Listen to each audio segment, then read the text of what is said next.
Buenas tardes, compañeras, buenas tardes, compañeros.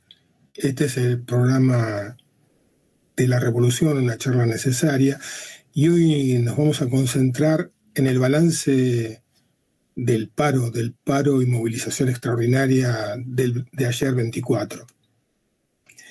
En primer lugar, tenemos que decir que esta convocatoria de la CGT fue acompañada por la CTA, por organizaciones de desocupados, de inquilinos, organizaciones barriales, cartoneros, de la cultura, organizaciones políticas, y realmente fue una movilización contundente, no solamente en Buenos Aires, sino en todo el país. Y que este paro activo con marcha y acto tiene un sentido político muy particular. Muestra el cambio de la situación política. En el programa anterior hablábamos de que la política del gobierno de ataque violento a las condiciones de vida y de trabajo a las masas y un acelerado proceso de entrega del país implicaban también un salto político. Es decir, la tendencia a convertirse en un gobierno autoritario, dictatorial, de pasar por encima de todas las formas democráticas, y que implicaba un cambio importante en la situación política. Y la respuesta inmediata de los trabajadores, de las masas, también es parte de este cambio en la situación política. Apenas 10 días después de haber asumido Milei, y pese a todas las amenazas, se concretó la primera movilización a la Plaza de Mayo, pese a todo el protocolo de seguridad, pese a todas las amenazas. Y esa misma noche comenzaron los caceroleos prácticamente en todo el país. Esto es un hecho que nosotros debemos dar cuenta de que hay un cambio en la situación. Debemos prestar especial atención al fracaso de todas las amenazas, de todas las medidas represivas hechas desde que se convocó a este paro general con movilización. El gobierno amenazó con declararlo ilegal, con descontar los días y tomar sanciones contra los trabajadores que adhirieran al paro, porque considerar ilegal a esta medida habilitaba a las patronales para poder tomar medidas, e incluso el propio gobierno tomar medidas respecto de los trabajadores estatales que adhirieran. También amenazaron, es decir, trataron de descalificar al paro, como era que por la primera vez que la CGT convocaba un paro apenas 40 días después de haber asumido un gobierno, siendo que en los últimos años no le hizo un solo paro al gobierno de Fernández. Trató de descalificarlo presentando como una medida política. Y realmente el paro fue una medida política, una medida que colocó frente a frente la política del imperialismo, del gran capital, de la gran burguesía, contra las masas y contra la nación. El protocolo de seguridad lo pudieron aplicar muy parcialmente. Por un lado, bloquearon el acceso al puente Pueyrredón, que obligó a decenas de miles de trabajadores que venían de la zona sur a hacer su propio acto en Avellaneda antes de cruzar el puente, que no pudieron llegar a la Plaza de los Congresos. Esto no impidió que cientos y cientos de miles pudieran ganar la Plaza de los Congresos y pudieran completarlo y ocupar no solamente las plazas, que es el doble de la Plaza de Mayo, sino además las calles laterales, las transversales, hasta la 9 de julio. La CGT calcula que en todo el país se ha movilizado 1,5 millones de trabajadores. Esto hizo imposible que pudieran aplicar el protocolo represivo. Todas las calles fueron ocupadas, fue paralizado el centro de la ciudad. Y lo mismo sucedió en las principales ciudades. Prácticamente es un hecho histórico, es la movilización más grande de las últimas décadas. Esto es un hecho de una importancia extraordinaria, por más que el gobierno, por más que los medios oficialistas lo quieran descalificar. Y esto muestra el fracaso de la política represiva, porque habiendo montado primero el desarrollo de todas las amenazas contra la movilización y contra el paro, también el despliegue de un aparato represivo formidable con todas las fuerzas represivas tratando de demostrar que iban a controlar el tránsito, que no iban a impedir el corte de las calles. Fue absolutamente imposible contener semejante movilización popular. Como decía antes, hacía muchos años que no había una manifestación de esta contundencia. Fue una manifestación extremadamente contundente, por un lado por la masividad, por su alcance nacional, porque prácticamente esto se replicó en todas las ciudades y en todos los lugares fueron movilizaciones masivas, por la unidad, por la presencia de todos los sectores sindicales, es decir, no hubo corriente sindical, no hubo central sindical, no hubo sindicato que no adhiriera, no participara de esta actividad. Y fue la presencia dominante en estas movilizaciones. Pero también por la presencia notable de jóvenes trabajadores que no participaron de aquellas jornadas históricas de las movilizaciones multitudinarias de los trabajadores. Importante también por el estado de ánimo de los manifestantes, demostrando las ganas de luchar. Esto se transmitía, esta acción colectiva transmite una energía especial. Y esto de potenciar de que la lucha tiene que seguir, de que hay que pelearla hasta derrotar la política del gobierno. Y fue muy importante también la repercusión internacional del paro, y que se conociera desde días antes de que en las principales ciudades del mundo habría movilizaciones de apoyo, y que se estaba prestando especial atención en lo que ocurría, así como llamaba la atención un presidente tan estrafalario e ignorante como Milei pudiera llegar a la presidencia en Argentina. También llamaba la atención que a pocas semanas de haber asumido, la CGT tomara en sus manos este paro general y esta movilización, y frente a todas las amenazas dictatoriales de Milei, también la expectativa es si se iba a poder materializar esta movilización, que fue extraordinariamente contundente. ¿Y por qué es muy importante haber realizado este paro y esta movilización? Porque está dando respuesta a una situación dramática, a una situación de catástrofe social que se está viviendo, que ha sido provocada por este gobierno, que en gran medida venía precedida por toda la política impotente e incapaz del gobierno de Fernández de poder haber dominado la inflación, de poner algún límite a las políticas del Fondo Monetario, sino que se esmeró por aplicar las recomendaciones y el programa del Fondo Monetario. Pero este gobierno agravó todo este cuadro al hacer una devaluación gigantesca, 118% apenas asumió, y habiendo anticipado desde semanas antes de que iba a levantar todas las regulaciones, todos los controles, toda forma de limitación a las grandes corporaciones. Por lo tanto, que habría total libertad de precios. Esto provocó una estampida que destruyó en un mes el salario, gran parte del salario. Es decir, el salario produjo una caída nada más que en un mes de aproximadamente el 25%. Esta es la inflación oficial, y probablemente mayor en los sectores más pobres, que gastan todo su ingreso en alimentos.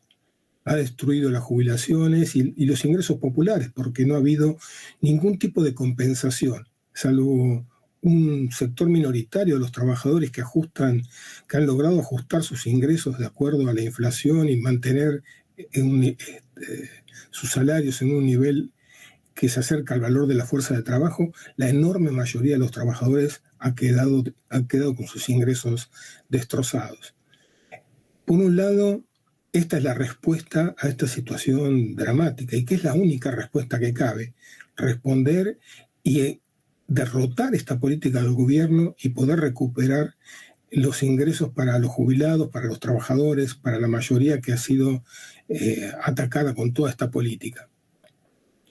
Y porque este ataque sigue porque este mes nuevamente vamos a tener una inflación probablemente superior al 25%, porque tendrá todo su impacto gran parte de los aumentos de fin del mes pasado, más el aumento de los combustibles, y esto se suma el aumento del transporte y el aumento de los tarifazos en gas y electricidad que se vienen.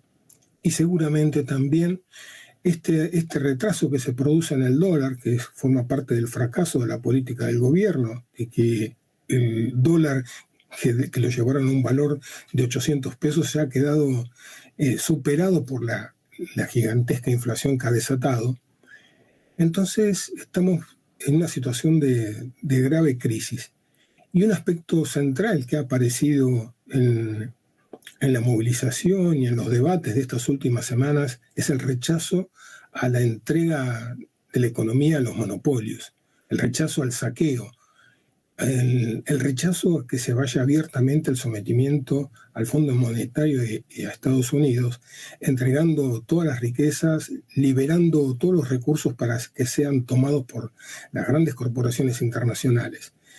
Y esto tuvo un contenido muy, muy particular en la movilización. La consigna central, la patria no se vende, tiene un sentido muy particular. Todo el tiempo se cantó esta consigna, esta idea de defender a la nación frente al saqueo, frente a la intervención del imperialismo tan abierta, tan descaradamente sobre la economía del país. Y en este sentido, el contenido que nosotros le damos a esta consigna seguramente es diferente al contenido que le dan los partidos patronales e incluso la burocracia sindical. Para nosotros la lucha, la patria no se vende. Esta idea de defender la soberanía nacional pasa por la ruptura con el Fondo Monetario, por desconocer la deuda externa, por utilizar todas las divisas que genera el país para desarrollar su industria. Tiene que ver con defender al Banco Nación y defender la idea de que el sistema financiero tiene que ser estatizado y que tiene que estar centralizado por el Banco Nación, y que tenemos que terminar con todo el parasitismo financiero, que es uno de los grandes problemas del país. No solamente los trabajadores están planteando la defensa de YPF, sino también la defensa del Banco Nación, que es un símbolo de la soberanía nacional. Y también la defensa de las centrales termonucleares, la defensa de los ferrocarriles, la defensa de una cantidad de las 41 empresas que este gobierno está queriendo regalar.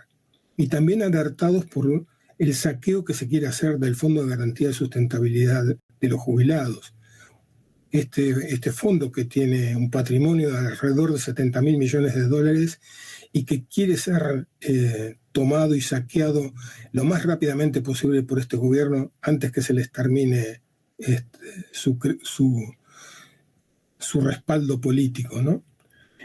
En este sentido, cuando decimos nosotros le damos un contenido particular a la idea de la patria no se vende, como decía, de recuperar todos los recursos para el país, digamos, estatizar toda la industria del petróleo, desde la exploración hasta la comercialización, terminar con estos privilegios que le han dado a las multinacionales de reconocerles el precio internacional, casi como si el petróleo, como si el combustible lo estuviéramos importando de Arabia Saudita.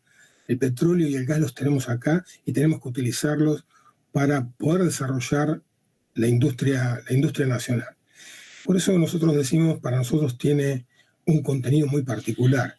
Hay que atacar la fuente de la inflación y la concentración de riqueza en manos de un puñado de multinacionales y de gran capital nacional.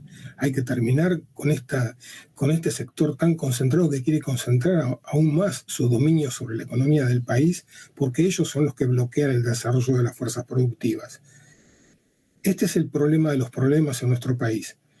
Y si no se avanza, si no se termina con la gran propiedad de los medios de producción, no hay forma de defender la soberanía nacional, porque esa burguesía está entrelazada completamente con el capital financiero y refuerza el sometimiento del país al imperialismo.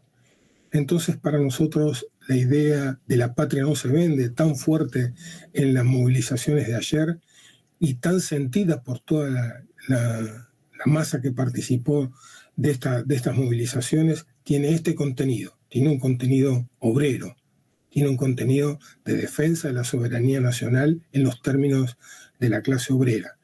Y este es el sentido con el que vamos a intervenir, con el que estamos interviniendo en todas las movilizaciones, en todas las marchas, en todos los debates alrededor de qué pliego tiene que levantar en los movimientos para enfrentar y derrotar a este gobierno.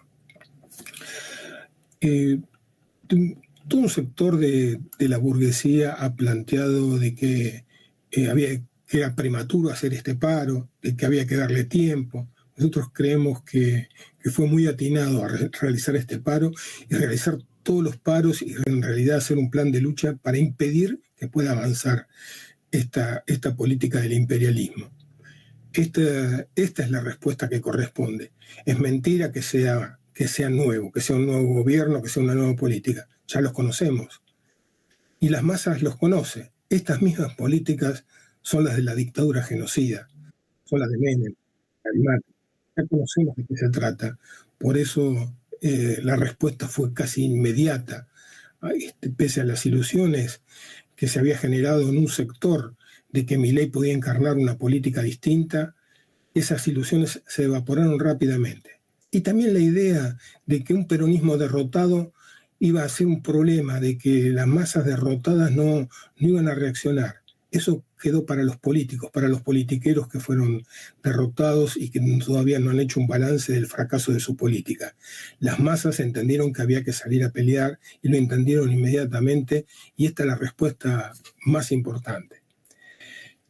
El otro aspecto que nos parece a nosotros importante poner de relieve es que en esta situación ha quedado completamente al desnudo la dictadura del capital, como pocas veces.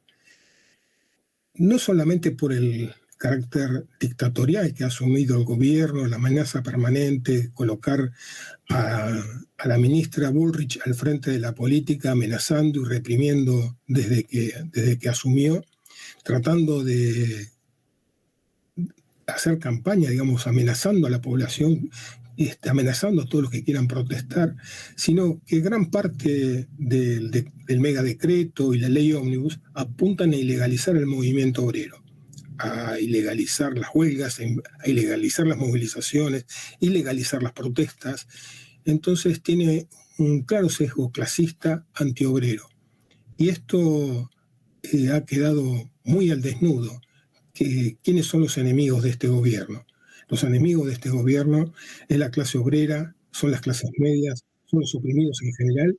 Prácticamente no hay sector que no esté afectado por esta política de desarrollo de este gobierno. Pero también es perfecto. En este sentido, ha quedado claro que este gobierno ha preparado estos proyectos de ley, ha tomado los proyectos de ley que prepararon estudios de abogados. Ni siquiera fueron elaborados por legisladores o miembros de sus partidos políticos. Esto fue entregado por Sturzenegger como un paquete de leyes que estaba destinado a un supuesto gobierno de Bullrich, y por eso los legisladores no podían defender, ni siquiera los ministros podían defender en el Congreso esta política, porque fueron elaborados por fuera. A tal punto fue elaborado por fuera del Congreso y del gobierno, el megadecreto y la ley ómnibus, que quienes están negociando con los diputados para lograr su apoyo, negocian fuera del Congreso, en un hotel a 2 cuadras del Congreso, a altas horas de la noche se reúnen para discutir con los abogados de los estudios de estas corporaciones para sostener los puntos que han estado en cuestión. La inflexibilidad inicial del gobierno, de que no quería negociar absolutamente ningún punto de sus leyes, ha quedado en crisis. Ya ha tenido que retirar 140 artículos de su ley, y aún así tuvieron que suspender la sesión prevista para hoy, para la semana que viene, porque entendían que podían perder en el debate en la Cámara de Diputados.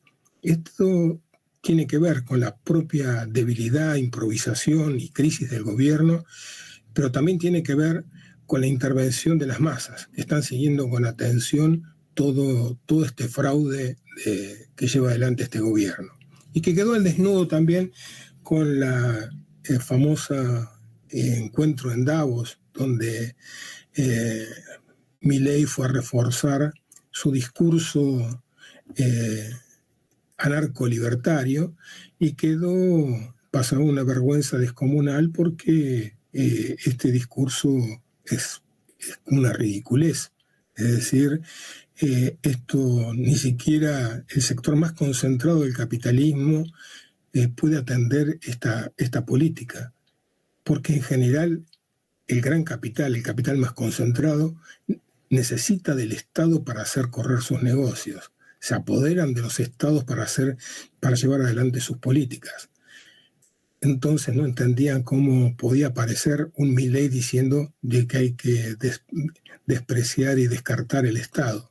El Estado es vital en manos del gran capital para potenciar sus negocios y para salvarlos de sus quiebras.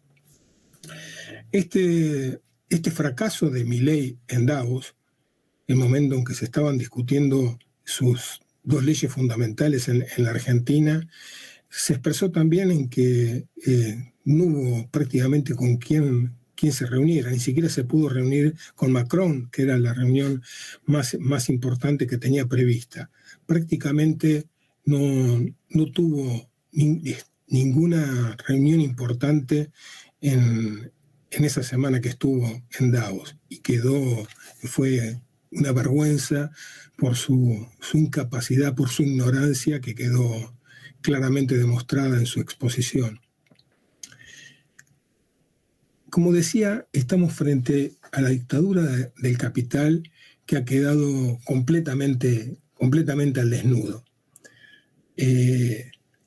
Son las grandes empresas, son las grandes corporaciones las que han dictado cada artículo del megadecreto y de la ley ómnibus. Son ellos los que luchan para mantener cada artículo, cada capítulo de esas leyes. Están hechas a medida, como se dice, cada sector tiene nombre y apellido. Están hechos para beneficiar a sectores puntuales, atacando a vastos sectores de la economía nacional, atacando desde los yerbateros al sector de la pesca, a la industria del vestido, textil, etc. Casi no queda sector por atacar. Y esto pone de relieve la importancia de la política de la clase obrera, que es la política de frente antiimperialista. Esta política ha puesto al desnudo, como decía al principio, el ataque terrible contra todos los sectores. Prácticamente no hay sector de los oprimidos que no esté siendo atacado por estas medidas. Y lo que corresponde, la respuesta de la clase obrera, es la unidad de todos los oprimidos bajo la política de la clase obrera.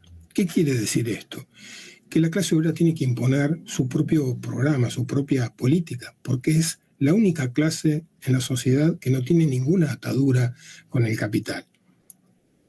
Y tiene que llamar a todos los oprimidos, como se manifestó ayer en la movilización, que tuvo esta amplitud, de que participaron vastos sectores de las clases medias arruinadas o golpeadas por esta política. La clase obrera tiene que ser dirección. Y cuando decimos tiene que ser dirección, tiene que plantear cuál es su política contra el gran capital, contra el imperialismo, contra las grandes corporaciones nacionales y extranjeras, por terminar con los monopolios, por expropiar los grandes medios de producción, y que también la clase obrera tiene que imponerlos con sus propios métodos de lucha. Ninguna confianza en el Congreso, ninguna confianza en la justicia. No es por ese lado que vamos a poder resolver nuestras demandas. La clave para poder derrotar esta política a fondo, terminar con esta lacra que lucha por dominar y controlar completamente el país, es aplicar los métodos de la clase obrera. La huelga, la movilización, los cortes, las ocupaciones. Esta es la política de la clase obrera. Y por eso nosotros insistimos en que esta medida tan contundente que se desarrolló ayer tiene que tener una continuidad. Hay que plantear cómo se realiza el próximo plan, el próximo paro, cómo forma parte de un plan de lucha para impedir, para derrotar completamente el megadecreto, la ley ómnibus y todas las políticas reaccionarias que se están aplicando desde el gobierno. No tenemos que olvidar que tanto Caputo fue un hombre que llevó adelante la política de endeudamiento de Macri, que generó una deuda extraordinaria que hipotecó al país y que generó la mayor crisis en el gobierno del que se tuvo que ir, incluso por recomendación del Fondo Monetario. Ese es Caputo, un hombre de la banca Morgan, como su presidente del Banco Central y algunos directores del Banco Central que provienen de la banca Morgan y del Deutsche Bank. Estos son los hombres, ellos son los que tienen el control de la economía, son los que tienen el comando de la economía en este momento. Hay que barrer con esta gente que está procesada por todos los delitos, por todos los saqueos de los que son responsables en el pasado y que les han lavado en la justicia a tiempo esos procesos para que pudieran asumir en este gobierno. Este gobierno no se va a caer solo, estas políticas no se van a caer solas. Por más que denunciemos la improvisación, la debilidad, casi burdas que manifiestan todos los días. Es necesaria la intervención decidida, consciente, organizada de la clase obrera y los oprimidos para terminar con estas políticas y poder poner todos los recursos, toda la economía, todas las empresas al servicio de la mayoría oprimida. Por eso es tan importante la continuidad de estas medidas y cómo se fortalecen las asambleas barriales que se están poniendo en pie. De alguna manera se está reeditando el proceso del año 2001 con la puesta en pie en los barrios, en todas las ciudades, de las asambleas populares que van nucleando a todos los sectores de cada región, de cada zona. Es muy importante esta intervención y esta participación popular, porque ahí está la base también para poder formar parte de este gran frente que hace falta para poder derrotar completamente esta política, que no es la política de un loco, es la política del imperialismo, es la política del gran capital, y es contra ellos que nos estamos enfrentando cara a cara. Esta es la importancia y saludamos enormemente la enorme participación popular, la combatividad, el ánimo de lucha, la participación que hubo ayer venciendo toda la represión, todas las amenazas, todas las dificultades. Y bueno, por hoy esto es lo que tenemos para decir y nos esperamos encontrarnos en el próximo programa La Revolución, una charla necesaria. Buenas tardes.